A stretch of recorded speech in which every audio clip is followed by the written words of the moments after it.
I am going to go over if you give digital assessments on Ed through Ed, it's going to feed into this reports tab.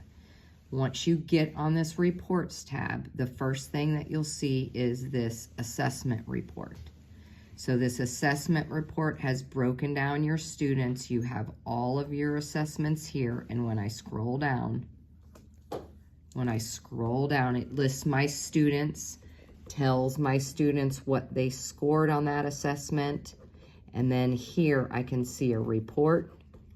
It breaks down the items, tells me the standard that was missed the most.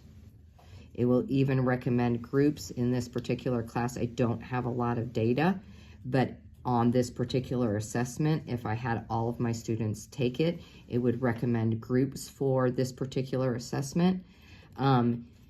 The other thing that's here is this standards report. It's right underneath here. It's the standards report. What this report does is taking everything that you've done on the Ed platform and breaks it down into standards. So what you'll see first here is you will see that this is the domain of operations and algebraic thinking, and these are all of the kiddos in my class. And I can click on these little dots and it'll show me Daniel's below grade level on this domain, and I can break it down further into standards, and it breaks it down even more. So here is the standard. You will see that one of my students is at a 0%. What that means is that that student has been exposed to this standard but got it wrong. Now, if I had a student that's in my class that wasn't on this graph at all, that means that that student has not been exposed to that content. So if you're missing some of your students on some of these objectives, that's the reason they're not there. They have not been exposed to that yet. But I can click on any of these here, and this is my class average right here.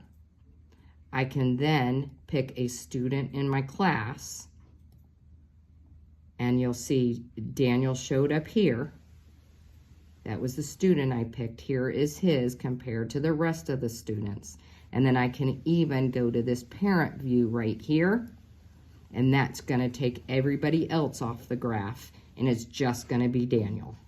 And so this I can then print for a parent-teacher conference, all that kind of stuff. And then over here is you can find resources that go to this standard. Just remembering there's a ton of resources mapped to each one of these. You're just gonna have to filter through and kind of use those filters to get what you're looking for.